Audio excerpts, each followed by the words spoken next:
Okay, so branding photography seems to be something that is like the latest craze. Everybody seems to be moving from wedding photography and portrait photography into brand photography. And today I am super excited to be chatting with my good friend Flor Blake, who is also a client. Flor, welcome to the Business First Creatives podcast. It is so wonderful to see your beautiful face. Thank you. Thank you so much for having me. I'm so excited. I mean, the Yay! funny thing is, I'm going to see, I mean, you're here in Denver and I Mhm. haven't seen you since you've been here, but I'm also going to see you in 2 weeks at the photo cookout because I am coming. I'm coming with pick Oh, time. Yeah. yay! Yes, awesome. So I will see, I mean, at the time of recording, guys, by the time you guys hear this interview, it is long past that. So, Flor, for those who are, unaware of you and your awesomeness, why don't you share who you are and who you serve with the listening audience? Absolutely. So, as Colie said, my name is Flor Blake, and I'm a celebrity and personal branding photographer. And I help people who are the face of their business connect and embrace their inner badass so that they can conquer their world. And so that's what I do. I mean, and guys, her website is full of celebrities. I love that she led with that because Michelle Obama is like the first portrait on her website, and I'm always so jealous that she has met and like talked to Michelle Obama. I I would have given anything to be there with you. Not only I met her because I'm gonna be even more jealous now. She hugged me, and I am like, look. So I was not only in her presence, but like we were in close proximity because I have a picture with her that's in like my wall of fame in my house. So I'm really, I mean, because I'm like, what is your most precious possession? I'm like, well, besides my wedding ring and obviously my right, that picture is definitely right up there. Yeah. Yes. All right. So it's funny that Flor mentioned her home, everyone, because Flor actually does what I do. If any of you guys have ever seen my photography website, at the bottom it says serving people who live in Denver, Dallas, and anywhere that planes fly. And Flor literally serves two communities. She used to live here in Denver, not that far from me, but now she lives on the beautiful island of Puerto Rico, and she still comes to Denver for work. So, why don't you tell us how that is with like all of your traveling? Because I mean, what percentage of your sessions actually occur here on the mainland versus in Puerto Rico or like all of the other amazing places that you travel, like Paris? Right. So the cool thing about living in two places is, and I made that decision, all of us reevaluated our priorities when the pandemic hit. And Hmm. especially during the lockdown. So, my parents live in Puerto Rico. I'm Dominican, but I grew up in Puerto Rico. And my parents live there. And like all of the older people in my family are in Puerto Rico. So, I was really concerned that something was going to happen and I wasn't going to be able to get there on time. So we have a couple of apartments in Puerto Rico that we rent on Airbnb, and the last one we bought, we hadn't rented yet, so we decided like, why don't we leave it? Because we're gonna be here for a while. And after that experience of being in Puerto Rico and being able to see my parents often, I'm like, I don't know if I want this to stop. I don't think I'm gonna go Hmm. back full time to Denver. So now, like I'm so this year, so every year is different. So since the pandemic, I've been flying in and out. So 2021 and 2022, I would say that I spent like maybe 60% of the time here and like 40% of the time in Puerto Rico. This year, it's been like I'm here for 6 weeks. I'm in Puerto Rico for 6 weeks. And Hmm. that's how it's been. And I try to take like December and January off because it's the holidays and I just want to Hmm. be where the holiday food is. And so that's Puerto Rico. Really. This is how I make my decisions, Collie. Food is very important. So the percentage of sessions, really like the bulk of my work is here in Colorado. But I've been really fortunate that my clients wait for me and then I tell them these are the times that I'm going to be in Denver. And so we just make sure that we cluster everybody together. So when I go back to Puerto Rico, I'm doing a lot of work there, but it's mostly editing. And I do events and other sessions there, but definitely the majority of the sessions are here or like in the continental USA. So I fly Hmm. out to California, New York a lot. Those are my two other bigger hubs. And obviously, whenever people want to do I travel, and so they usually say, "You travel, right?" And I'm like, I do. So Yeah. so last year was a lot of fun. We went to Paris, we went to a bunch of places. I've done shoots in London and Vienna as well. So it's a lot of fun. And I mean, I know you guys are listening to her and being like, "Well, damn, I want that life." So a couple things we go hit on. Quite often, because I travel a lot for family photography, a Yes. lot less now than I used to.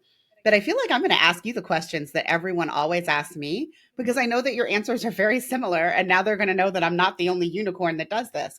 So, how is it that you announce to your current clients when they can have sessions in Denver? Like, do you keep a running list? Do you send out a newsletter? Because I know you don't, but I'm going to ask you that anyways. What is it that you do in order to inform everyone who's hired you before that you are coming back during these dates and that you're available again? Social media, it's a beautiful resource, right? And I do have a newsletter. So I now, thanks to a couple of my clients, they're like, why don't you put it on your newsletter in the bottom, like the cities that you're gonna be and when you're gonna be Hmm. there, because that way we know that you're gonna be there. And I'm like, oh, that's actually, because I used to do like, next it's gonna be like Denver, New York, Paris, but no dates. And so thanks to one of my clients, actually, I started doing that. I use social media to its max. So I'm really big. Surprisingly, I know for a lot of people, I use LinkedIn a lot because I work with brands and with people that are, Hmm. the face of their business. And so LinkedIn is big on that. And I also work with a lot of corporate people. So for those, I contact them directly and let them know I'm going to be in Denver. They work with like in quarters as well. So that's helpful. So I just tell them I'm gonna be there in the fourth quarter from this date till this date. So if you need more pictures, let me know. So the same thing with my clients. I announce it across all my socials, and I have it on my newsletter as well. So nothing on my website, which is crazy, but I'm working on that. I'm working on that. I mean, you've been working on that website for like 2 years. Let's talk about that, Flor. So when Flor hired me, it was because she wasn't currently working in a CRM. But I mean, guys, when I say that Flor charges premium prices, she does brand photography in like a really interesting way. And we're going to talk about this. But her brand sessions were $5,000 and now she has doubled them to 10. So first of all, tell me why you chose to do branding sessions as a VIP day. Like what's the appeal of shooting your clients all day long? What do they get? What do you get? Oh my God, it is a magical experience. So it's not the same when somebody comes to a studio. I have nothing against studios, like we do sessions in studios as well, but it's not the same when somebody comes to your studio for a couple hours and you do pictures and then they go on their merry way and then they wait for their pictures. The way I do things is a bit different. It is a whole process that starts like 3-4 months before the shoot, right? So we do a call that it's a planning call that we talk about like your innermost desires in this call, and we talk about fears, concerns. We really dig in, and my clients open up with me at that call, and so that allows us to like get really close and get really excited, and then talk about everything that it's an issue for them, right? Like something that's concerning. When people come to me, they're usually in a transition, like they're doing like a shift in their business, or they are finally going to do their thing full time. And having a full day allows them to not only relax, because you've been photographing people for a long time. So you know that when we start like at the beginning of the day, people are really shy and they're like, oh, I don't know. I don't know how to like be, even like in your case that you're Mm-hmm. like doing documenting stuff, they still are a little nervous, but you know that towards the end of the day, they're like a whole different, like it's like you're part of their lives Yes. already. So that's why I do it. Like we talk about everything that could be a concern beforehand. And then the day off, it's only left for us to have fun and do everything that you want, like create everything that you want. So then my clients have content for a good 6 months or a year if you like use it Mhm. well, right? Because then we're shooting 5 to 6 brand stories a day, and they love it. It's a long day. We have lunch, we have transportation during the day. It's like a big thing. We have hair and makeup with us all day. So my clients not only get me, but they get an entourage that's with them all day, making them feel, like the VIPs that they are, because they're Mhm. A-listers. Like, that's how I call my clients. I mean, it's amazing. When I think of like a photographer that provides like the client experience, Flor, you are always who I think of. And so, like, it comes with, they get pampered, they Yes, have the entourage, and then they have you, their personal paparazzi for the day. exactly. And so, did you always do full day shoots or did you gradually grow into that? Because I don't actually know the answer to that. I actually graduated to that. So I didn't do that before. And like everybody else, I feel, I did everything. I photographed babies, I photographed families and weddings and everything in between. I think I did an architectural shoot at some point, and I'm like, so I tried everything, right? The main reason why I graduated to a full day is because I noticed how my clients, like when the shoot was done, if it was an hour, if it was 2 hours, that's when the energy started to shift and the energy started to Hmm. like get good, and they were like loosening up, and I'm like, and then we're done, and I'm like, no, I don't want, so I didn't want that to end.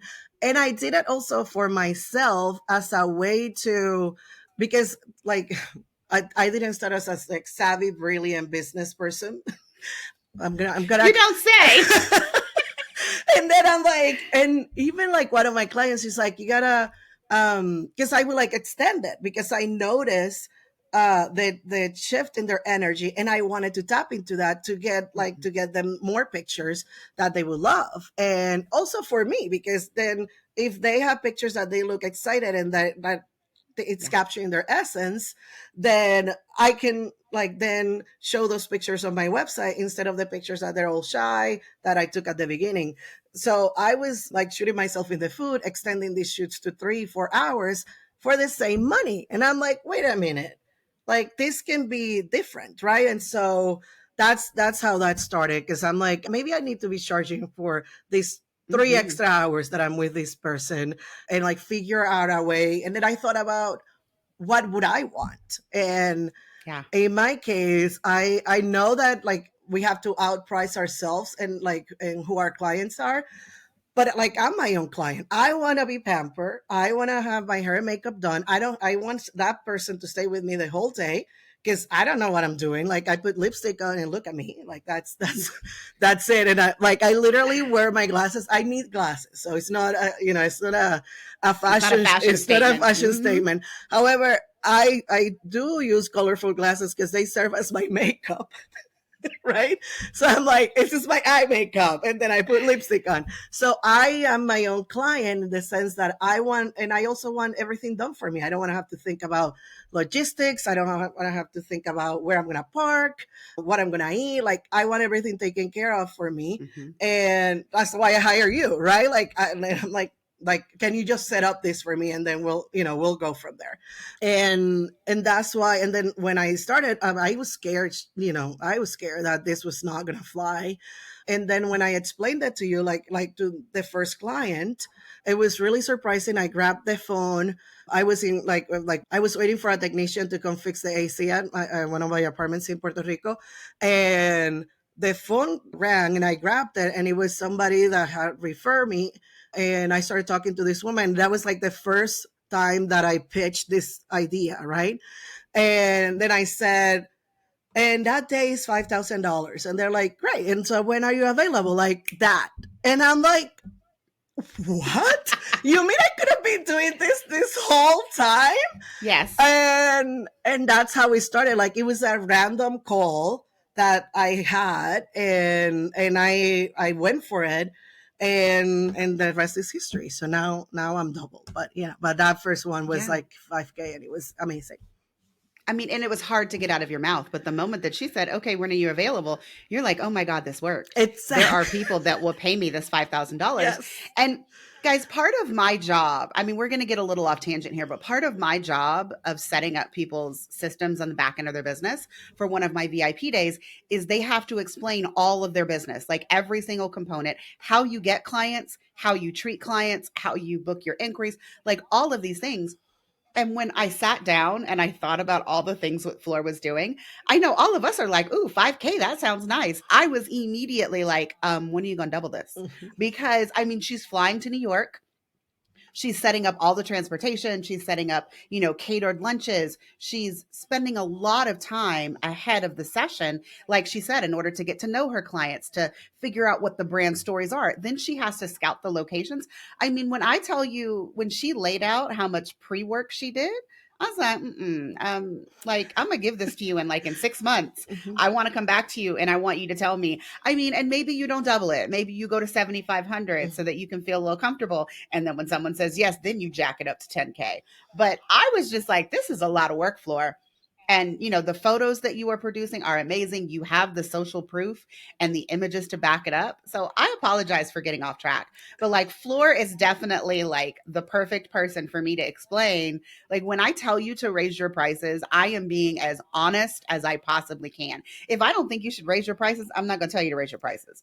But most of the time, when you tell me about your businesses and what you do and like what your client experience is, I'm like, the price tag does not match the service that you are providing to them. Absolutely. No, and thank you for saying that because you were the first one to tell me to double it. And then I had this other client that I did a shoot in Charleston for her a couple of years ago. And she's like, I'm going to send you a client and I want you to tell her I that it's remember that. 10. And I'm like, what? So I was like, it was a lot of, like it's a lot of nervous energy because it's money Mhm. and like money's a taboo and like especially for women, right? So it's been a lot of like in the last 3 years I spent a lot of time reading about money, reading about confidence. Like I can give you a list of all the books that I like that I feel changed my life. Yeah. But it's like there is a lot of education that goes into becoming the business person that you want to be and being able to back up your prices because you're right. Like I have the social proof, I have the photos of my website of the celebrities. Like I'm not lying. Like when I say I didn't Photoshop these people, I really met these people, right? And they really took their pictures, and it was amazing to me that I was so scared that to just like make the jump. And obviously, like this new pricing, it's also was a jump, and I decided to do it, and I did that this year. And I was talking to a client that I had last year that it was half of that, and Mhm. I told her, I raised my prices, and she's like, I don't care. I don't even remember what it was last year. So just send me the invoice. So I'm like, what? So, Okay. obviously not every client is like that. And I've talked to a bunch of people that I've told them and explained to them like what it is that I do. And it's a little bit more when we're going to Paris, because we're going to Paris, we're going to New York, Mhm. and it's not. So I tell them, if you come to Puerto Rico, which is a beautiful place, or if you come to Denver, which is also a gorgeous place, then this is the pricing. It is going to be I'm going to be charging you a premium if we're going to go any other place. And everybody's and so far people have been okay with that because they understand that I need to pay for travel, I need to pay for accommodations, and they're okay with me, charging them a little bit more Mhm. because I'm going to them. But Yes. also that was another conversation that my wife had to have with me. She's like, I don't think it's fair that people that are coming to Puerto Rico or are coming to Denver are being charged the same as the people that are like, what if they call you to Dubai? Are You you go, gonna? girl. Yeah, and I'm like, oh Mhm. my god, I love your yeah, wife. she's amazing. It's like, look at my ring. Sorry, I am married. She put a ring on it. Anyway, but she's amazing. And also, like when she said it, I am like, oh, I don't know, because I was scared. Like that's the thing. And then at some point, you gotta do like Gary Fisher says, like do it scared. Like even if you're scared, just Mhm. do it. And things eventually, like look at this client. She's like, I don't even remember how much it was the last time. Just like send me the invoice. So obviously, that's the ideal client, and you don't necessarily. Not everybody's going to be like that, but the hope is that eventually every like moving into places that have more people like that that appreciate what you do and that value Yes. photography and that see that really we live in a visual world and they need excellent visuals to be able to grab the attention of the people that they're selling to. So yes. I mean, I feel like this is not for the podcast, but this is like for a different conversation. I got everybody, I feel like Flor is not a case study on my website and she needs to be. She needs to be specifically because now it doesn't even take one client for her to pay herself back for what she paid for me to set up her systems. So Flor, let me ask you, how did your systems that I built for you affect the way in which you talked about your experience or the way that you decided to raise your prices? Because I know that like you didn't have any systems before. So like have you noticed any difference like before working with me and then now after working with me in terms of how clients are booking you, how you're interacting with them, any of that good stuff? Absolutely. So, well, having a CRM, it's a beautiful thing. And it's something that I should have done a long, long time ago. And it wasn't until I saw you at the photo cookout that you started talking about automation. Is that how you Mhm. say it? And English is my second language, beautiful people. So, um, so, and I'm like, wait, so you mean that I don't have to like run and email them back? Like, what are you talking about? Nope. And when I had the conversation with you, I'm like, this is too good to be true. But then, like, I guess 3 4 months after I start, like, we implemented this, my clients were like, oh, like the feedback was really positive. They're like, oh my God, I love your system. I love that. Like today, like you send me the 1 hour, the reminders. Yes. And so my clients love the reminders for our calls. They love the questionnaire. I have a style guide that I send out. Colie was excellent at setting that up. So everything, so you feel one thing and then boom, boom, boom, like one thing triggers the other. And I've gotten very good at telling people because people are like, no, but just like let's just talk on DM, and I'm like, no, yeah, that's fantastic. But so then But also, exactly.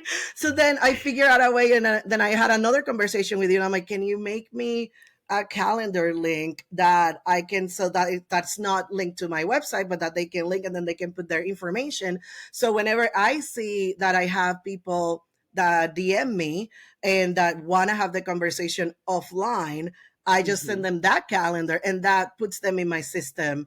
and yes. and then they appreciate it. I'm like, it's just gonna be better for you because then you're gonna get like the reminders, and they're like, oh my God, yes, everybody needs reminders. And I'm like, absolutely. So here, this is why we're doing this.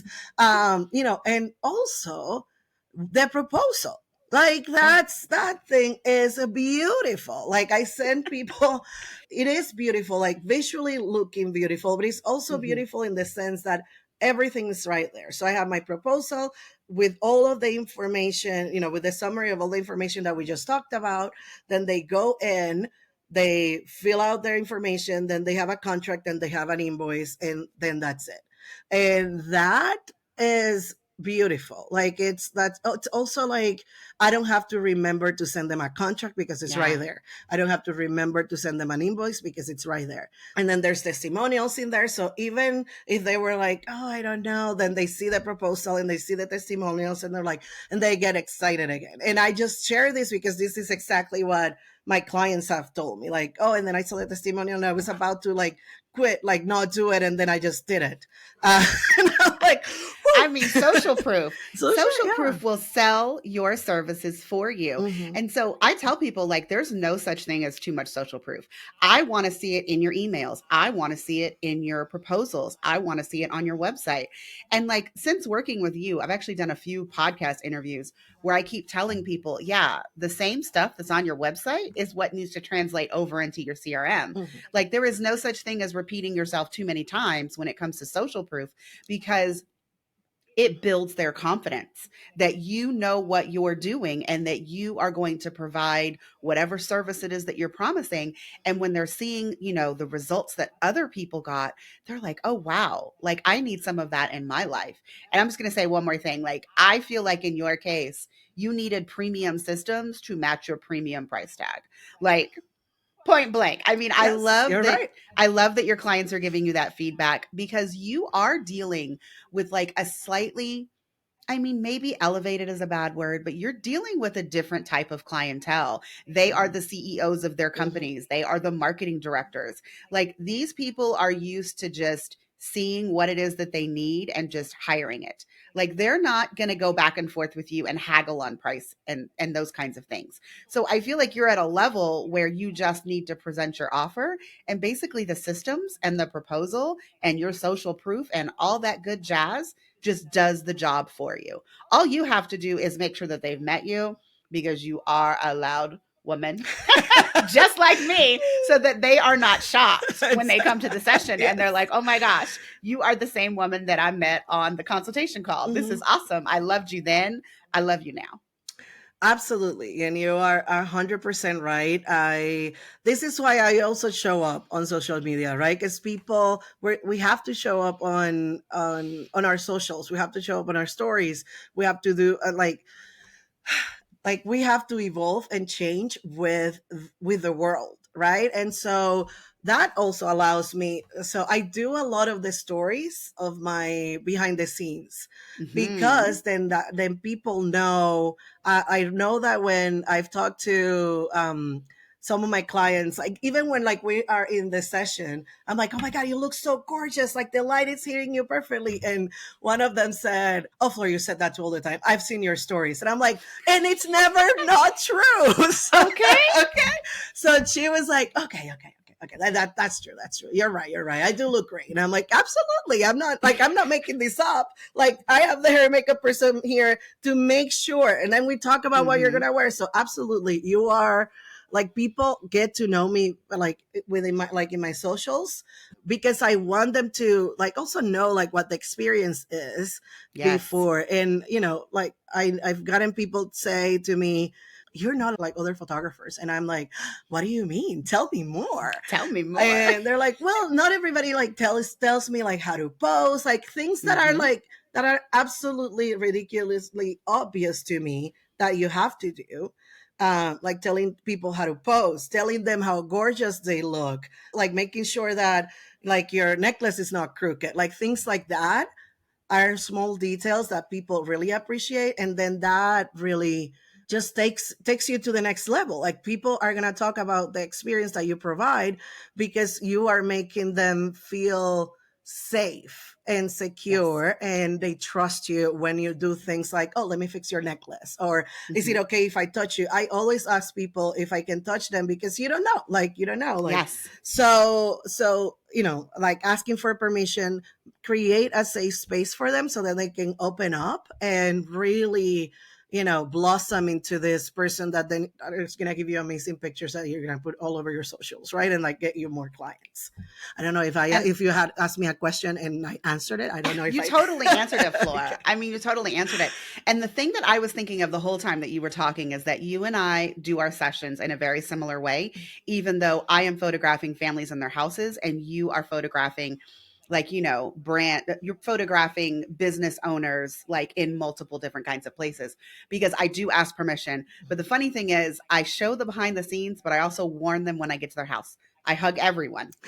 I also tell them, I need you to hug me now because when I touch you later, I don't want you to be surprised. Because I like if your shirt is crooked, even in documentary work, I'm going to reach over and just yank that shirt down so that Yes. it's I mean, there's nothing worse than me just trying to photograph you when something isn't working. Like if mom's hair placement is bad, or I see that she has an eyelash on her face, or, dad's shirt has bunched up now that Mhm. they're sitting down. I mean, I take a few photos, and as I'm taking them, and I realize that something's out of place, I need to adjust something, especially for the ones that are like not purely documentary where I'm photographing them, making their pancakes or whatever it is that they're doing. The second thing that it made me realize is a good thing about behind the scenes for you and I. We talk the entire time we photograph people. Like Oh, I yes. never shut up. And the funny thing is sometimes the children that I'm photographing, because I do video Mhm. and I do photos. Well, when I'm videoing you and I know that I'm going to use your audio, I stop talking. And Mm. sometimes the kids will talk to me and ask me a question and I won't answer them because I'm videoing it. And they'll get really close to the camera and be like, Miss Coley, did you hear me? And I'd be like, well, yes, but I'm recording video. So I'm trying not to answer you at the moment. But like, I realized at some point that was something that I had to tell my clients is if I'm not talking to you, there's probably a reason. And I'm probably filming you. And I promise when I've hit stop, I will answer, whatever your question was. Or in some cases, I have to hit stop recording because they did something that was so funny. I cannot hold my laughter in. Like I just can't do it anymore. That's amazing. And it just goes to show that we are learning also as we go. Like we've been doing this for a long, long time. Like I know that I've been doing this for like 15 years, right? Hmm. And but every day, and I know you have like more than a decade as well, like doing this. Yep. And even like having a decade long career, we are learning every day as we go. Like we're learning how people would react, like even like different questions to ask. Hmm. It's only happened twice in my whole career that somebody has said to me, please don't show me the pictures. Like I don't want to see them, which is really hard for me. I'm going to admit, like, it's like, I'm so excited that what I'm looking at that I want to show you because I want you to get as equally excited. And this client, I share a reel recently that when I'm showing the picture to this group and everybody's like oohing and ahhing, and she's like, I saw that reel, I don't want you to show me the pictures. And I was like heartbroken, but I mean, just because it's like part of my process, right? And she looked incredible. This woman brought in this incredible flower crown that, it was a sight to see, and she didn't want to see the pictures, and I'm like, it's okay, it's fine. It is something to learn. So now I'm learning, maybe I don't need to show the pictures all the time, and maybe I can wait for people to ask me, can I see them? And then I'm like, of course, here they are. So now Hmm. that's a thing that I added to my process. So during the planning meeting, I asked them, would you like me to share the pictures with you as we're shooting? And they're like, oh Hmm. my God, of course. So it's like only two people in the, like, Yeah. in 15 years I've said, no, I don't want to see them, but now I know that that's a possibility, right? So we're learning every day about, I know, because some people want to see them because then they can fix, like, Adjust yeah, Joe, themselves. yeah. Yes. But she's like, no, I'm just gonna get really self-conscious if I see them. When I'm like, then we're good then. And she doesn't even want me to, she didn't even want to choose her pictures. She's like, you choose the pictures, I trust you, send me the gallery when it's done. And I'm like, okay, that's fine. And Okay. then that's okay as well, so it's a all a learning process as we go. Let me ask you about your systems one more time because we've already talked all about the creation of them. How much tweaking have you done since I worked with you? I mean, clearly you doubled your prices, but have you changed anything else about like your client experience where you had to customize or edit the emails or your questionnaire or the order that things happened or the timeline for the workflows?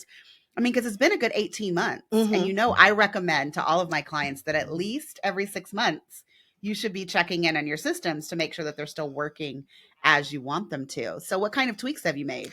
So definitely some of the emails I've tweaked them, and I know, but yeah, I think that's it. That's it. I think that's it. I think the I emails, mean, that's lovely to hear. like, one thing that I did do was to add another approve to a second email for the, like, the reminder for the scheduler, because Mhm. sometimes like it got finicky and it didn't, I don't know if it talks to the calendar. I don't know if this makes sense. But it was sending the email like, oh, remember to book your like your time with me, Mhm. and they had already booked the time. So Interesting. I just added an approve, so that way, which is fine, like sometimes it, like, the bumping this to the top of your email, that's fantastic when I don't. So that's great because sometimes I don't have to do it.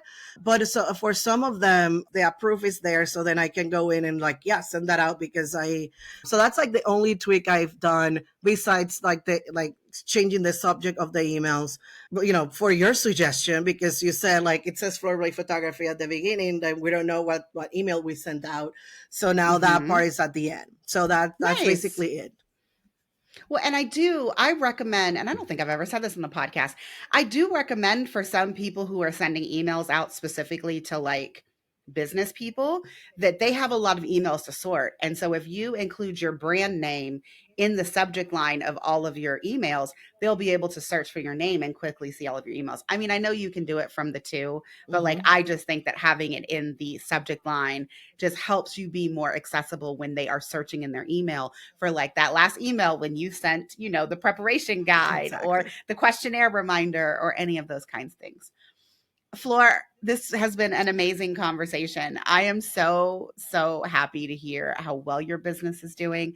And I'm even more excited to see you in a few weeks. But Yes. for those people in the listening audience that don't get to hug you in person really soon, tell them where they can find you on the internet to hear more about you and the services that you offer. Absolutely. So you can find me on my website, florblakephoto.com. And then that's where you find all my socials. It's Flor Blake in all my socials. So it's set for Instagram where it's at Flor_Blake. And then you can find Okay. me everywhere. Ah, Flor, it's amazing. Thank you for coming on the podcast, friend. All right, Absolutely. everyone. That's it for this episode. See you next time.